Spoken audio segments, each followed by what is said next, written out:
দর্শক, আসসালামু আলাইকুম। আশা করছি সবাই ভালো আছেন। পবিত্র ঈদুল আজহার পরে আজকে ১ম দিনে আরও একটি সুন্দর সাকসেসফুল ক্লিনিক্যাল রিভিউ নিয়ে আপনাদের সামনে হাজির হয়েছি। সেটা হচ্ছে ফ্যালোপিয়ান টিউব ব্লকেজ। আমার এই বোনটি আলেয়া, উনার বয়স ২৭ বছর বয়স। দীর্ঘ ৮ বৎসর যাবৎ একটি সন্তানের জন্য চেষ্টা করে যাচ্ছেন, কিন্তু কনসিভ হয়নি। পরবর্তীতে উনার আ এইস এ যে স্টার সালফিঙ্গোগ্রাফি রিপোর্ট করার পরে দেখা গেল উনার টিউব ব্লক এবং উনার সবসময়ের জন্য আ পিসিওএস এর প্রবলেম ছিল এবং ফলিকুলার ইম্যাচুরিটির প্রবলেম ছিল। এই প্রবলেমগুলা নিয়ে উনি দীর্ঘদিন যাবৎ একটি সন্তানের জন্য চেষ্টা করে যাচ্ছেন।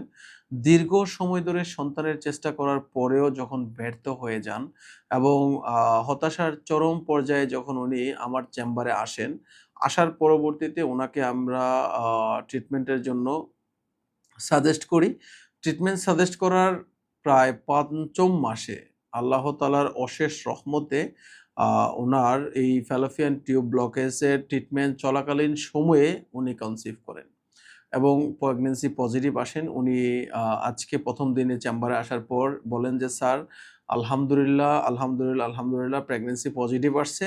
স্যার ঈদের কারণে আপনাকে জানাতে পারিনি। আজকে আপনাকে জানানোর জন্য আসলাম" এবং আ উনার মুখে যে হতাশার ছাপটা ছিল সেটা কেটে গেছে এবং খুব সন্তুষ্ট, খুবই সন্তুষ্ট। আল্লাহ তাআলা উনাকে মাফ করেছেন এবং আ চিকিৎসা চলাকালীন সময়ে কারণ আমরা জানেন আমরা যখন ফ্যালোপিয়ান টিউব ব্লকেজ প্রবলেম থাকে, আমরা বাংলাদেশে বর্তমানে ফ্যালোপিয়ান টিউব ব্লকেজের জন্য IUUV ট্রিটমেন্ট করে থাকি, ইন্ট্রা-ইউটেরাইন উত্তরবস্তি ম্যানেজমেন্ট।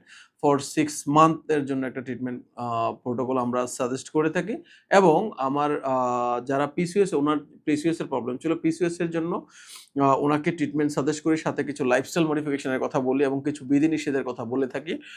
যেটা আপনারা জানেন অলরেডি আমার বিভিন্ন প্রোগ্রাম বা বিভিন্ন লাইভ প্রোগ্রাম বা বিভিন্ন সময়ে আমি বলে থাকি যে পিসিওএস এর আ যাদের সমস্যা থাকে তাদেরকে কিছু জিনিস মেনে চলতে হয়। সেই জিনিসগুলা উনি পুঙ্খানুরূপে মেনে চলেন এবং সর্বশেষ উনার পিরিয়ডের ডেট ছিল এই আ মাসের ২৪ তারিখ ডেট ছিল। গত মাসের মের ২৪ তারিখ উনার পিরিয়ড হওয়ার কথা ছিল।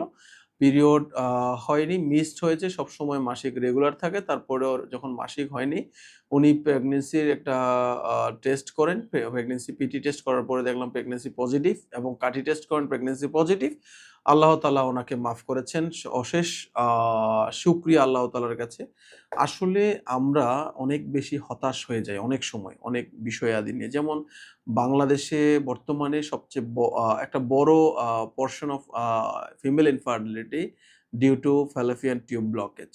এটা আমরা জানি এবং এই হতাশা নিয়ে বাংলাদেশের অনেক পেশেন্ট দেশ এবং দেশের বাহিরে বিশেষ করে ইন্ডিয়াতে চলে যান এবং তারা আ ওই দেশে যাওয়ার পরে আ এই চিকিৎসা করতে যান এবং যাওয়ার পরেও অনেক সময় অনেক রোগী হতাশ হয়ে ফিরে আসেন টিউবটা না খোলে। টিউব খোলার জন্য চেষ্টা করেন কিন্তু টিউবটা খোলে না। আমরা যে ট্রিটমেন্টটা করে থাকি আমরা আপনাদেরকে সবসময়ের জন্য একটা কথা বলে থাকি এবং আমার প্রচুর রিভিউ আমার পেইজে ফ্যালোপিয়ান টিউব ব্লকেজ নিয়ে বলে থাকি, বলেছি, লাইভ প্রোগ্রামে বলেছি। আমরা সম্পূর্ণ মেডিসিনাল একটা ট্রিটমেন্টের মাধ্যমে non surgical, non invasive treatment procedure intra-ut intrauterine Uttarvasti management that is very advanced form of infertility treatment for fallopian tube blockage, normally open fallopian tube blockage without surgery, without cutting, without puncturing. Normally with medicated decoction এর মাধ্যমে আমরা এটা normally প্রত্যেকটা যাদের এই ধরনের problem আছে তাদেরকে ৫ থেকে ৬ টা সাইকেল আমাদের করার পরে এই ফ্যালোপিয়ান টিউব নরমালি আবারও ইসিজি রিপোর্ট করার পরে আমরা দেখি ওপেন হয়ে যায়।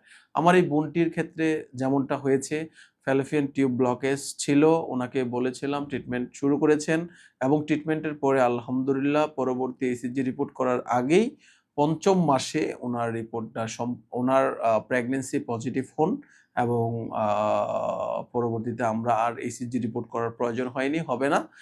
সো উনাকে আল্লাহ তাআলা মাফ করেছেন। দোয়া করবেন উনার অনাগত সন্তানের জন্য যেন উনি সুস্থ স্বাভাবিকভাবে আ সন্তান দুনিয়াতে আসেন এবং আল্লাহ তাআলা উনাদের এই রহমটা উনাদের পরিবারের জন্য একটা বিশাল হাসির একটা কারণ হিসাবে এই ঈদে উনাদেরকে উপহার দিয়েছেন এইজন্য আল্লাহ তাআলার কাছে আমি একটা ওনাদের উসিলা হিসাবে একজন ডক্টর হিসাবে আল্লাহ তাআলা আমাকে সিলেক্ট করেছেন, নিযুক্ত করেছেন। এজন্য আল্লাহ তাআলার কাছে অশেষ শুকরিয়া জানাই।